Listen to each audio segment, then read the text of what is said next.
The Glimpse. People often talk about the solitude of making poems, but it is so communal. The way we learn to write is, for most of us, is really embedded in like a circle and a bunch of people around a table that are sharing and offering and dialoguing together. Welcome to The Glimpse. I'm your host, Camille Rankine. Thanks for joining us. Ama Codjoe is a writer and an educator. In 2023, she was the poet in residence at the Guggenheim Museum, as well as the winner of the Whiting Award, and those are just two of the many honors she's received. She's the author of the poetry collection Bluest Nude and the chapbook Blood of the Air. Ama Codjoe is our guest today on The Glimpse. Spending time with Bluest Nude, I was really drawn to the way the poem See. It's a hard gaze without any gauzy sentimentality, and it feels a little like looking someone straight in the eye and holding the gaze until someone blinks or looks away in discomfort. Except these poems never blink. They hold their gaze continuously and with grace. There's a quiet intensity in that seeing, a boldness that is honest and unflinching and tender at the same time. Welcome, Ama. I'm really looking forward to talking to you about your work today. Thank you. As I was reading, I was thinking a lot about like the way that the poem see, as I was saying, and especially how they see the body specifically. Like I was really struck with just like the physicality and the attention to the physical form. So I was wondering if you could speak a little bit about why you're drawn to that, like how the body's presence plays into your work. I feel like my good answer to this question has something to do with the fact that I was a dancer from when I was like a really little kid until my mid-20s, maybe. I mean, it was a very central focus of my energy in my world, and I think shaped the way that I feel in my body and the way that I move in the world. And I think then just kind of as a consequence comes out in the writing and I guess in the way that I notice and what I notice. That's the good answer. Is there a bad answer? It's probably just maybe less, linear or something. Yeah. I think it's always hard to figure out what's you and what's specific to you, because you only live the one life you've lived with all of its influences and histories and childhood and, languages. I like that idea. I mean, it's like I think about how like I have been my whole life just very involved in music, piano, singing, and I think that's a big part of how I hear and construct poems as well. So I hadn't really thought about how dance can, like just the physical body can be a part of how you construct and how you write and create. So I want to move into hearing your poem, which I think, illustrates a lot of this idea of the body as well. There's a lot of the body in this poem. So perhaps you can read that for us. Sure.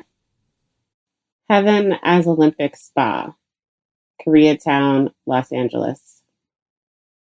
Gwendolyn Brooks stood stark naked. I stared into her bespectacled eyes. Miss Brooks showed me how to tend to myself by scrubbing dead skin with a coarse washcloth, rinsing the body's detritus down a common drain. My flesh was taut, loose, and dying. Even in paradise, I was dying. At first, this surprised me. Oh, the capsized boat of the body, Wanda Coleman sighed. We keep sailing, even when we believe we're ashore. Coleman drifted to sleep on the heated jade floor. Clasping my spa-provided robe, I lay on my side beside her. Do the dead dream? I wondered to myself. Wrong question, Coleman muttered. I remembered sleeping beside my mother, touching her nightgown lightly, as if the gesture could restore the cord that in the beginning tethered us, as if I smelled her death in the satin scarf, keeping the plastic curlers in place, or in the Vaseline glossing her arms. In childhood, I pined for my mother, though she was there. Here, in the afterlife, I had no mind to search for her. I was freed from a loss that haunted me even before it occurred. Gwendolyn Brooks hummed a wordless song that stripped me of all longing.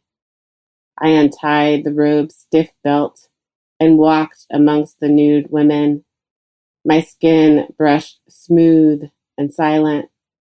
I was ordinary and motherless.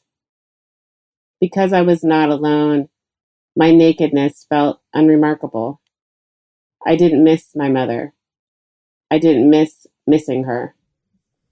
Thank you. That's so beautiful. I love that ending so much. One of the things that really struck me about that poem was that ending and the idea of paradise. I mean, I think we often think about it as a place where we'll be like reunited with people that we've lost, or we'll kind of be together with family.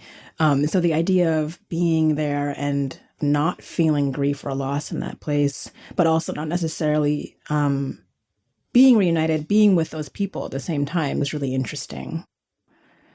I wonder if you could talk a little bit about why that element of it is a part of this kind of paradise space, why that is one of the things that you focused on when you were creating this poem. I think I was interested in a lot of things or exploring a lot at the same time. And one of them was about like what is a version of heaven or paradise.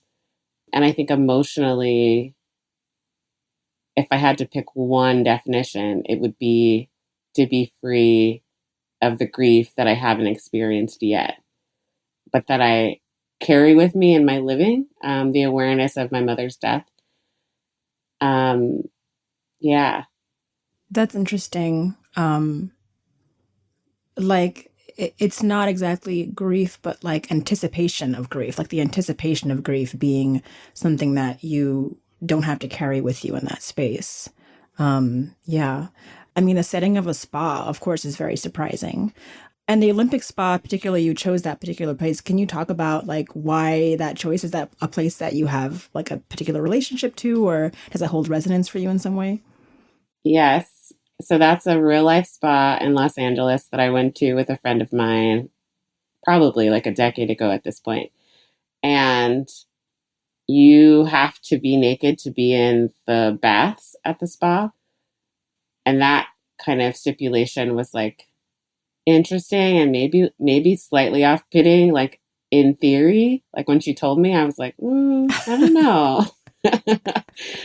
But then I went and I felt like it was like a glorious place where there were just all these different kinds of bodies, and it felt really liberating and beautiful and mundane.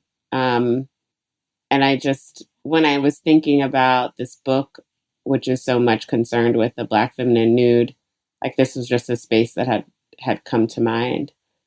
And it again is like this, like this could be heaven. I mean, that's the thing about those kinds of words of like paradise or hell. Like I think we're living all of those things all at once, like now. And for me, it's useful, especially when the world seems like it's just a hellscape, to Yeah. understand that there are moments that can also feel paradisal and beautiful and bucolic and yeah, lovely. That's a comforting thought, I think. Yeah, because it is often right now that I feel like we're like, oh, can it get any worse? Oh, it can get worse. So, Right. but it can be a lot of things at the same time, which I think sometimes is a hard thing for people to kind of hold in their minds, the idea of that like multiplicity of one moment. That it can be terrible but also beautiful, and you can vacillate back and forth, and it's not necessarily going to be always exactly the same thing from one moment to the next. I was also thinking a lot about the obvious appearance of these like mentor poet figures, Gwendolyn Brooks and Wanda Coleman, in a context that we don't expect. I mean, not only because they're naked, which is like not necessarily how we imagine them in our minds, but because they're also there like mothering figures in the poem. So I'm just curious, like, why that choice of these two? Why are they here? Yeah, it's a great question. I don't know how Gwendolyn Brooks got there, but she got there first. I love that she's like naked with her glasses. She's not wearing the glasses. Exactly. Yeah, I mean, I admire her. Obviously, like she's a tremendous poet. And I think initially I was thinking about, I mean, maybe I was just thinking about lineage. I think the soulful parts of Gwendolyn Brooks, like, I really resonate with. I mean, she writes about love really beautifully. I think she just came to mind because if I think about my lineage, she's a poet who comes to my mind. And at first, I actually was thinking about Lucille Clifton as well.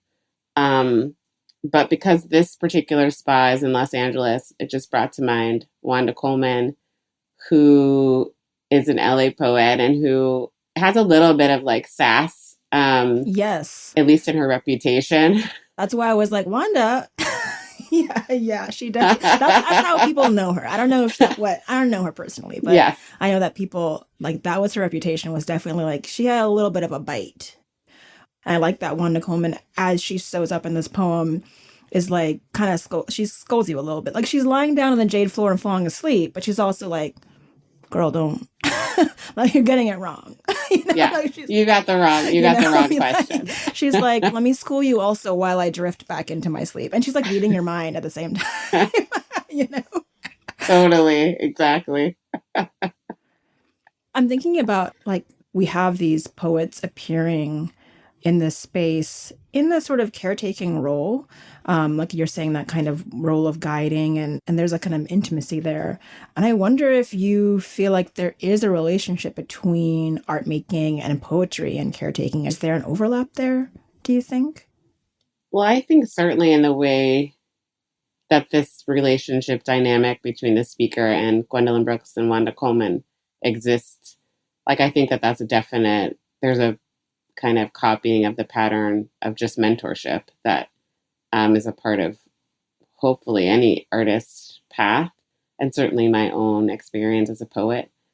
Yeah, I wouldn't be making what I'm making without the influence of my teachers and mentors and the people that I grew up alongside, like taking workshops and getting feedback from. Like it's such a people often talk about the solitude of making poems, but it is so communal. The way we learn to write is, for most of us, is really embedded in like a circle and a bunch of people around a table that are sharing and offering and dialoguing together. Yeah, I think so. I mean, I think even if that table is metaphorical, if it's just like reading other people's work and being in conversation that way, I think it's such a big part of what we make. Like, what are we doing without having some kind of exchange? Like that's kind of, to me, what it's about. So maybe this is a good time for a little break.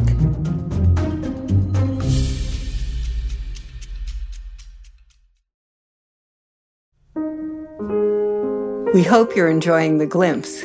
It's just one small part of the Adrian Brinkerhoff Poetry Foundation. We're the founders, Peter and Kathy Halstead.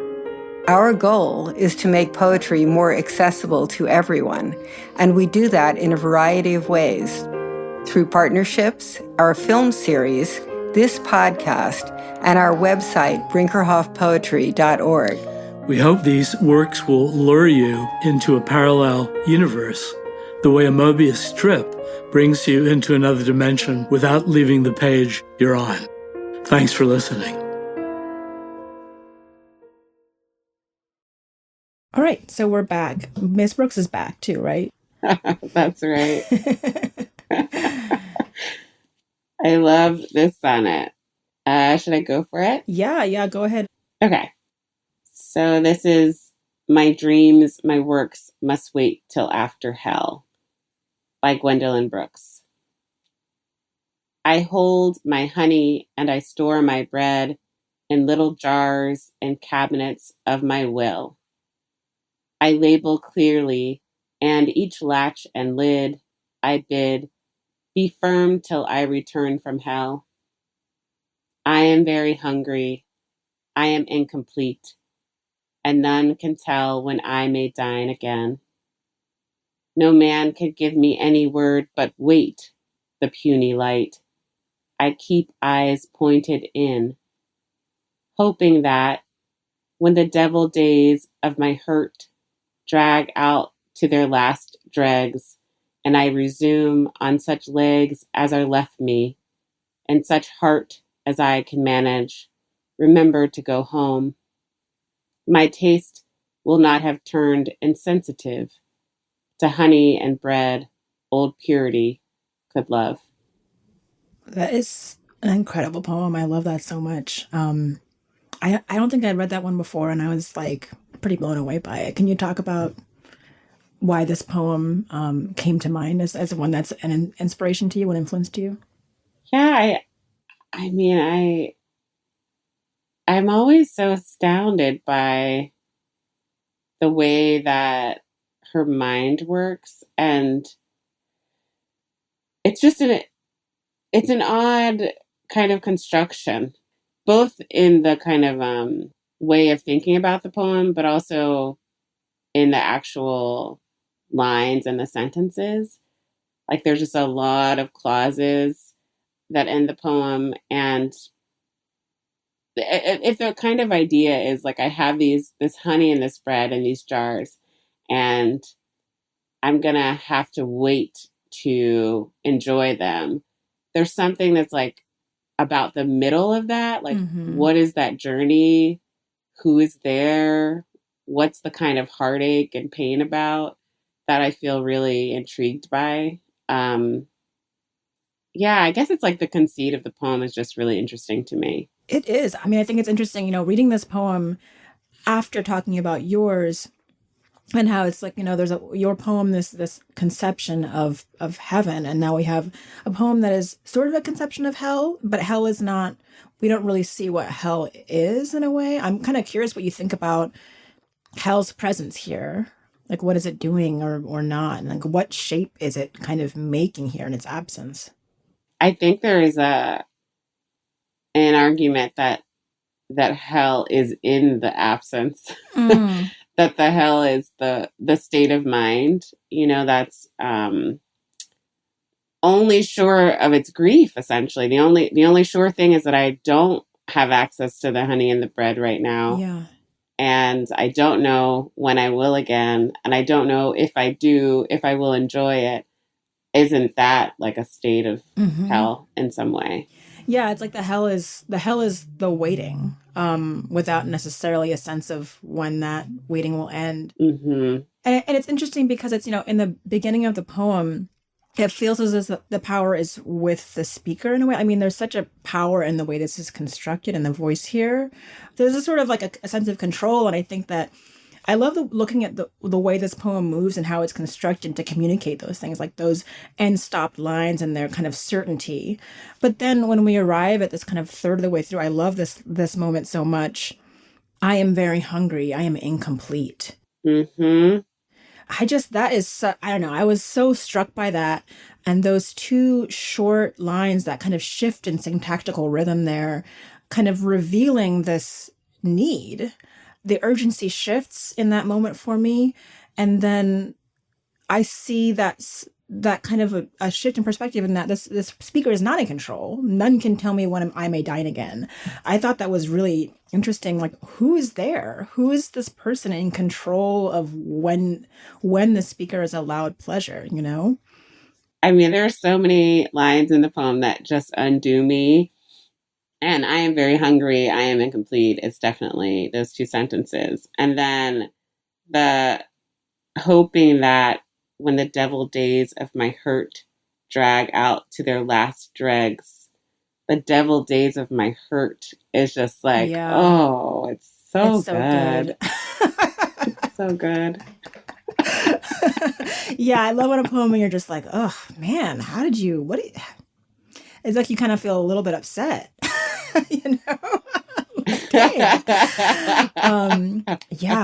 There's a lot of moments like that for me where I just felt surprised. And I think that one of the things that I like about the poem too is that looming sense of the thing we can't quite see, like the hurt, that denial, and where that comes from. What exactly is the hell that the speaker is slogging through? We don't know. And I think the fact that it's not exactly specified or described, but what we do experience is that what you're saying, the hell of that kind of space of denial and awaiting and uncertainty, I think there's such an emotional resonance in that, and that what's missing, like what is putting her into that situation, kind of we're imagining that looming thing that kind of has a presence in the poem that's sort of like threatening or something, even though it's not there.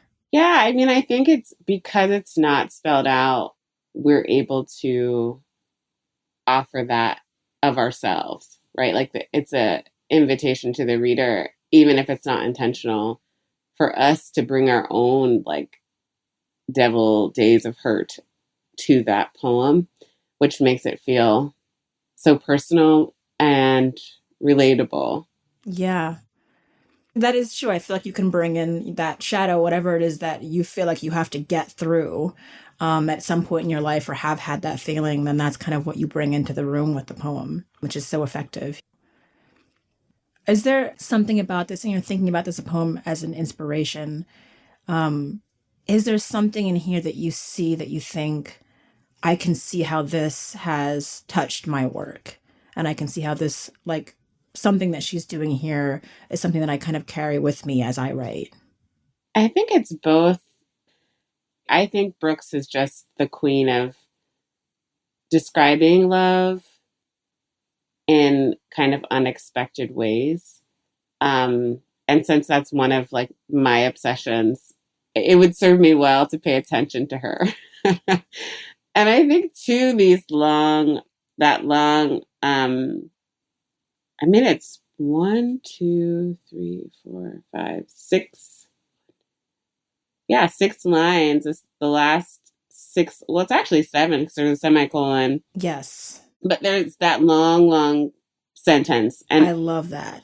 I love it. I love how it makes you kind of trace back and like kind of, use your finger and like really look closely at what's going on. And that I've definitely just in a kind of general sense been like, okay, Ama, like make a sentence that's not just a simply constructed sentence. Yes. Yeah. I think about that sometimes and I'm like, can I do that?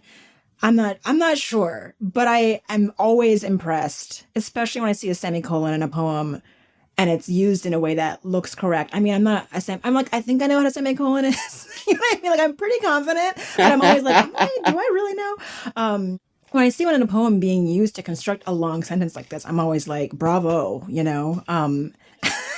like, I don't know. I think my relationship to punctuation and like syntax and sentence is like too loose I'm not sure if I could do it, but maybe one day.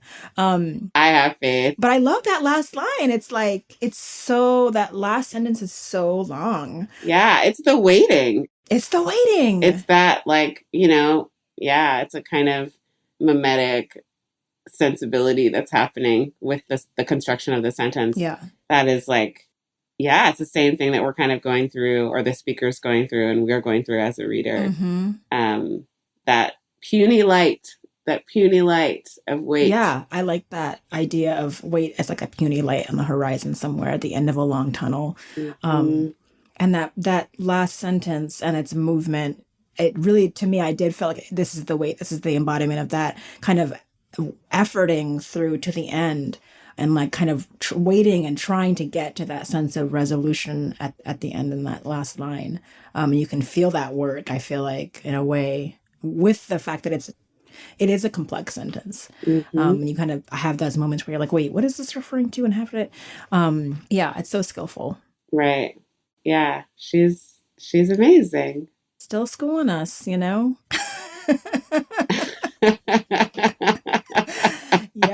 Thank you, Miss Brooks. Thank you, Miss Brooks. I just love that there's a speaker that's doing her own descent. I mean, she does seem sure she'll come back, mm-hmm. Be firm till I return from hell.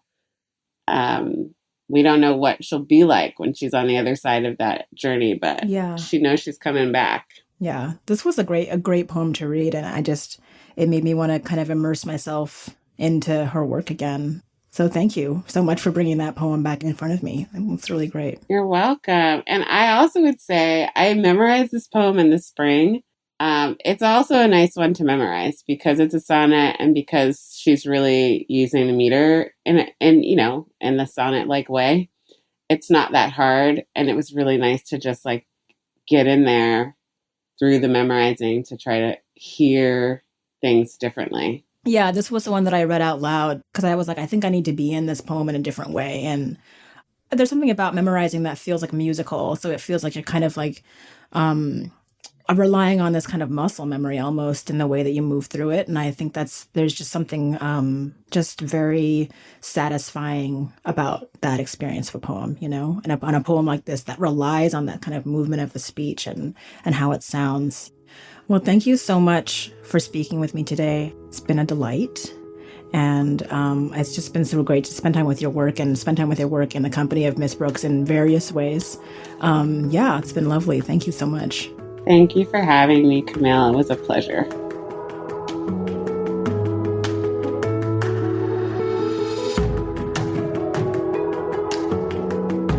Thanks for joining us today. I'm your host, Camille Rankine.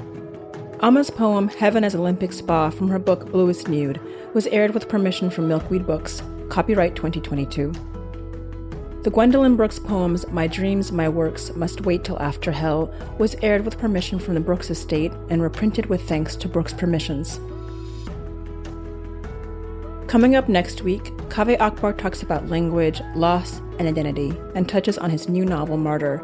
We'll be giving away copies of his new book. Make sure to like and subscribe to The Glimpse wherever you get your podcasts. You can also find episodes on our website, brinkerhoffpoetry.org. If you have any questions or comments, please drop us an email at theglimpsepoetrypodcast@gmail.com. The Glimpse is a production of the Adrian Brinkerhoff Poetry Foundation. I'm your host, Camille Rankine. Our senior producer is Jennifer Wolfe. Kat Yours, our technical director and mixing engineer. Editorial director Amanda Glassman is our curator and production coordinator. Amy Holmes is the Foundation's executive director, and our co-founders are Kathy and Peter Halstead. Thanks for listening.